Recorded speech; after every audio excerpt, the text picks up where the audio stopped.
नमस्कार, mission news में आपका स्वागत है। आप खबर देख रहे हैं औरैया उत्तर प्रदेश से। तो आइए जानते हैं आचार्य अनिल कुमार पांडे जी से कि आखिर हिंदू धर्म में आस्था का प्रभाव कम कैसा हो रहा है और लोगों की कथा पंडालों में पहले बहुत ज़्यादा होती थी, आजकल बहुत कम होती चली जा रही। तो इसी संबंध में थोड़ा बहुत चर्चा करते हैं आचार्य जी से। नमस्कार। राधे राधे। तो आचार्य जी, ये क्या कारण है कि पंडालों में पहले हम जब छोटे छोटे थे तो बहुत ज़्यादा भीड़ भाड़ होती थी, आज लोगों की आस्था क्या कम पड़ रही है? आस्था में कोई कमी नहीं, पूर्व की अपेक्षा वर्तमान में आयोजन अधिक हो रहे हैं, लेकिन समाज में विकृतियां इसलिए उत्पन्न हो रही हैं क्योंकि हर व्यक्ति समवेत रूप से कोई कार्य करना नहीं चाहता। दूसरी बात एक और आती कि कथा का प्रभाव चर्चा हो रही थी, कम क्यों पड़ रहा है? कहीं न कहीं कारिता कण लोभेन, जब किसी भी प्रकार का लोभ होता है धर्माचार के अंदर और समाज में उसका दर्शन होता है, तो उसका जो वास्तविक प्रभाव है वो समाज पर नहीं पहुंचता जो पढ़ना चाहिए, एक कारण। दूसरी बात, भीड़ या जन समुदाय तो बहुत बढ़ रहा है। बस जन समुदाय में अगर कुछ लोग निकल करके उससे हमारे ध्रुव प्रहलाद की तरह से आगे आवें तो उसका समाज में सही संदेश जाए। कथा का मुख्य उद्देश्य है कि सनातन धर्म से जोड़ना, एकता स्थापित करना। तो उसके लिए कहीं ना कहीं जो बड़े लोग हैं, जो जिम्मेदार लोग हैं, उनमें भी कहीं ना कहीं त्रुटियां रह जाती हैं, क्योंकि महाजनों इन गता संपन्नता, जब महापुरुष जिस रास्ते पर चलते हैं समाज उनका अनुकरण करती है। तो धर्माचारों को भी बहुत सावधान होकर के समाज में संदेश देना चाहिए। संदेश देने के बाद अपने जीवन में उस नियम को धारण भी करना चाहिए। श्रोता को भी सुनने से अधिक महत्व सुनने के बाद मनन, और मनन के बाद निधिध्यासन जब जीवन में उतारेगा तो उसका वास्तविक लाभ होगा तो दूसरे को प्रेरित करेगा। ये मूल कारण आ रहा है जी। जैसा कि आपने कहा सनातन धर्म से कथावाचकों का काम है जोड़ना, तो सनातन धर्म और हिंदू धर्म को कुछ लोग छोड़ रहे हैं, इसका क्या कारण हो सकता है? देखिए, जो लोग छोड़ रहे हैं इस पर कोई, जो भी अन्य तरफ जा रहे हैं लोग, वो भी सनातन की शाखा है। धर्म एक ही है, था और रहेगा। भाषा एक ही, हमारी संस्कृत भाषा जिससे सारी भाषाएं जन्मी है। धर्म एक है, सनातन धर्म, जिसके और सारे अंग हैं। अब जो लोग पंथ परिवर्तन कर रहे हैं, मैं उनको धर्म नहीं कहता हूँ, वो पंथ है, संप्रदाय है, शाखाएं हैं, तो वो कहीं ना कहीं लोभ से ग्रसित है। और ऐसे तो बहुत लोग अपने घर में होते हैं, अपने बेटे ही होते हैं जो अपने पिता की बुराई करने लगते हैं।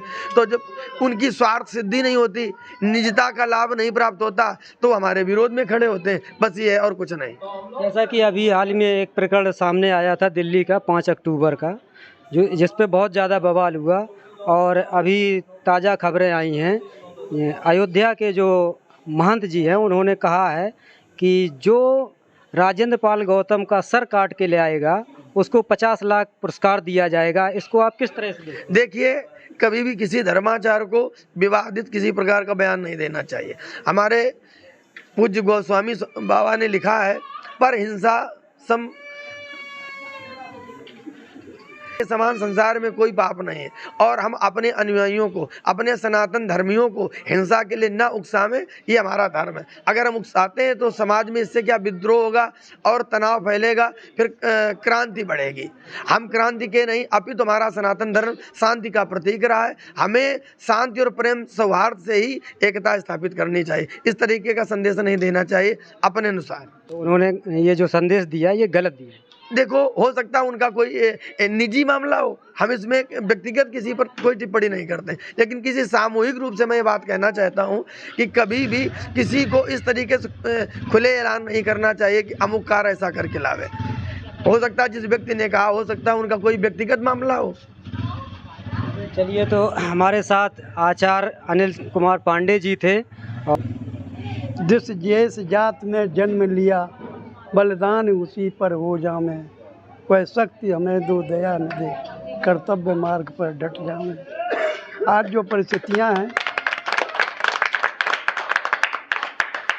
गृह कारज नाना जंजाला, जो आपने व्यास जी से पूछा कि आज ये सब समाज इधर उधर क्यों, मतलब नहीं आ रहा है, समाज में कथा हो रही नहीं आ पा रहे, अपने अपने घर गृहस्थी के जंजाल में फंसे हुए। ते यति दुर्गम शैल विशाला, वे गृहस्थी के उस पर्वत पर चढ़ना चाहते जिससे उन्हें न शांति मिलेगी न मोक्ष मिलेगा। अगर भागवत की कथा स्थल पर आएँ तो इनके द्वारा जो बताए हुए सूत्र हैं उनसे शांति भी मिलेगी और प्राणी मोक्ष भी प्राप्त हो जाएगा। धन्यवाद। चलिए, कथा के आयोजक तिवारी जी हैं, उनसे जानते हैं। तो आपने जो ये कथा करवाई, इसका सुझाव आपको कहाँ से आया और इसकी क्या विशेषता है? हमारे पुरखों का आशीर्वाद, उन्हीं की कृपा से मैं ये कार्यक्रम की सोच पाया और उन्हीं की कृपा से हो रहा। हमारे आदर्श त्रिवेदी जी ने हमको सुझाव दिया कि धर्म कर्म करते रहो, इसी से वो है, उन्हीं की इच्छा से ये कार्यक्रम हो रहा है। मैं उनको सा धन्यवाद देना चाहता हूँ जिन्होंने मुझे ये प्रेरणा दी। ठीक, धन्यवाद भैया। तो क्या कहना चाहेंगे सर? मैं रामचरितमानस के लिए काम करता हूँ। मैं ये सोचता हूँ समाज संगठित रहे और समाज में जो हमारे राम कृष्ण की संस्कृति और संस्कार हैं उनको जीवित रखने के लिए जो धर्माचार्य कार्य कर रहे हैं उन पर अग्रसर बने रहें, बजाय किसी एक दूसरे पर टिप्पणियों के। समाज में टिप्पणियों से आगे बढ़ना संभव नहीं है, बल्कि सुदृढ़ व्यवस्था को व्यवस्थित रखने में व्यवस्था चल सकती है। यही मैं कहना चाहता हूँ। और कथाओं का प्रचार, सर अभी आप पूछ रहे थे, बहुत अच्छा सवाल किए थे आप पंडित जी से। कह रहे थे पहले जब मैं छोटा था तब भीड़ भाड़ कम हुआ करती थी, बहुत हुआ करती थी, अब भीड़ भाड़ कम होती है। पहले डिग्री कॉलेज एक हुआ करता था कानपुर में DBS, तब बहुत भीड़ हुआ करती थी। अब हर विद्यालय हर कोने में खुला हुआ है, इसलिए वहाँ भी भीड़ घट गई है। आज हमारे यहाँ संस्कृति और संस्कार के ये विद्यालय हैं जो चल रहे हैं। आज पहले किसी इक्का दुक्का जगह हुआ करती थी। आपके छोटे जब आप थे, हम थे, तब इक्का दुक्का कहीं कंचौसी होता था तो फिर पता लगता था कि वो रूरा में हुआ है। अब तो बिहारीपुर में हो रहा है, कल से कंचौसी गांव में भी है। लेकिन जनसंख्या की भी तो वृद्धि हुई है। जनसंख्या की वृद्धि, जितनी जनसंख्या की वृद्धि हुई है उतनी धर्म करने वालों की भी वृद्धि हुई है। मेरे हिसाब से उसमें कोई कमी नहीं आई है। दूसरी एक बात यह है, संस्कृति और संस्कार को जागृति के लिए जो आज व्यवस्था चल रही है, शायद वो 100 साल पहले नहीं थी। आज आप भी आए हैं, माइक लिए हैं, ये व्यवस्था चल रही है। कल ये भी व्यवस्था नहीं थी।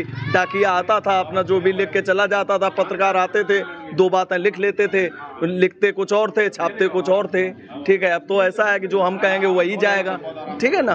तो मेरा मतलब यह है कि संस्कृति और संस्कार को जीवित रखने में आप लोगों का भी, आप हमारे देश के चौथे स्तंभ हैं, आपको भी बहुत बहुत धन्यवाद है, साधुवाद है। संस्कृति और संस्कार हमारे बचे रहें, बस यही धर्म का उद्देश्य है और धर्म का कोई उद्देश्य नहीं है। चलिए, आपने बहुत अच्छी बात कही। तो वही जो अभी मैंने व्यास जी से सवाल किया था, वही आपसे भी दोहराता हूँ। जो आपके अयोध्या के जो महंत जी ने राजेंद्र पाल गौतम के सर काट के जो ले आएगा उसको 50 लाख का पुरस्कार देने का जो बात कही है, इसको आप किस तरह से देखते हैं? ये उनका कोई व्यक्तिगत मामला हो सकता है।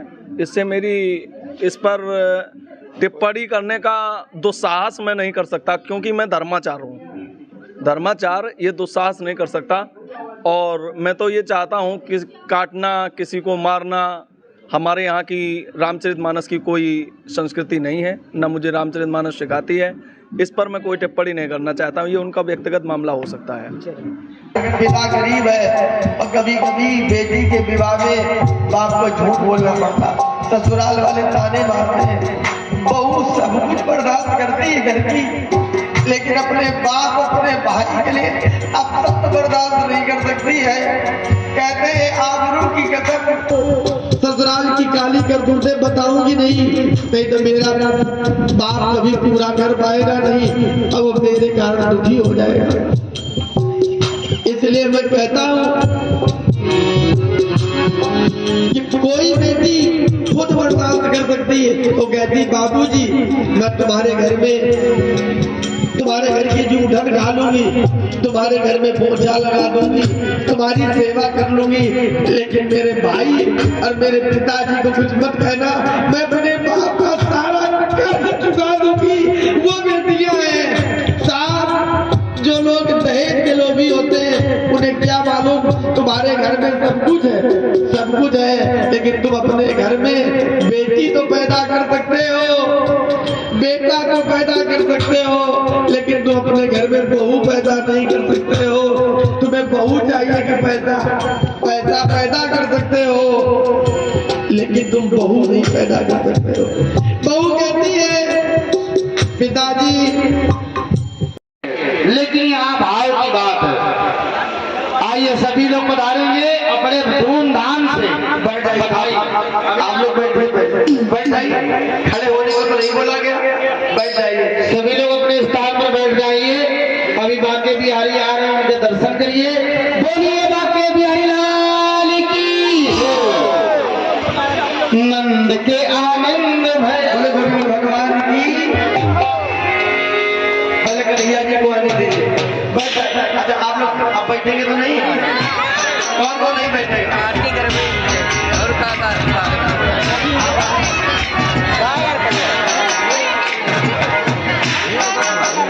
और देखिए भगवान कन्हैया के जन्मोत्सव में आज हमारे परीक्षित जी पगड़ी पहनाकर व्यास पूजन कर रहे हैं।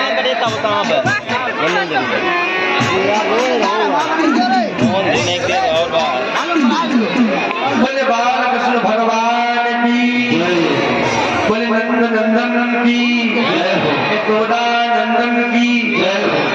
आप लोग भगवान को मानते हैं? कथा को, व्यासपीठ को थोड़ा पीछे कर जाओ।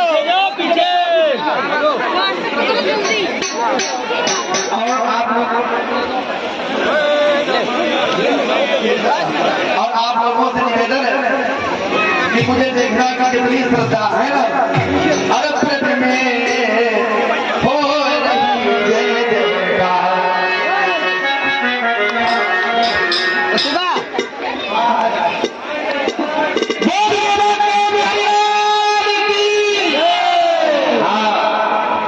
ये फूल मत मारी ना, बच्चे के लग जाएगा।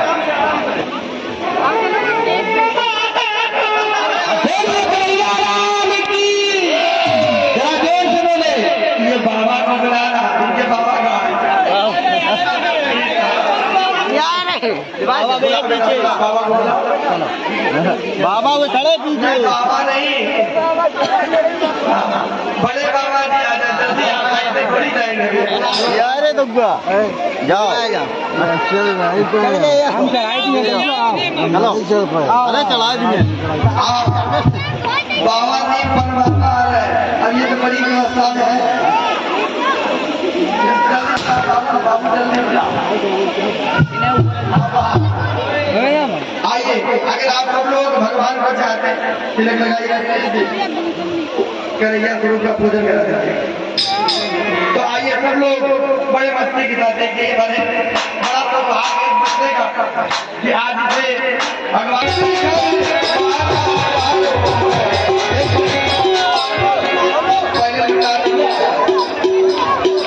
ये व्यवस्था नीचे से करिए आप भैया,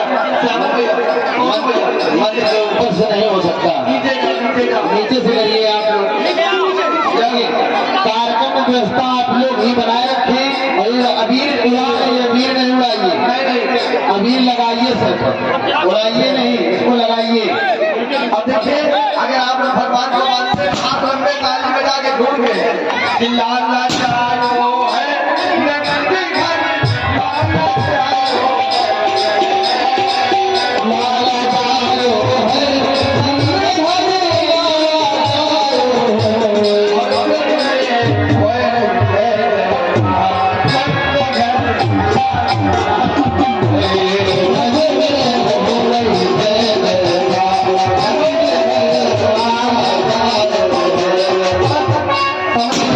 इतना ही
Yeah.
वही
औरैया उत्तर प्रदेश से कैमरामैन गोविंद सिंह राजपूत के साथ मैं दिनेश चंद, दिखियापुर कंचौसी, औरैया उत्तर प्रदेश। जय हिंद, जय भारत, जय संविधान।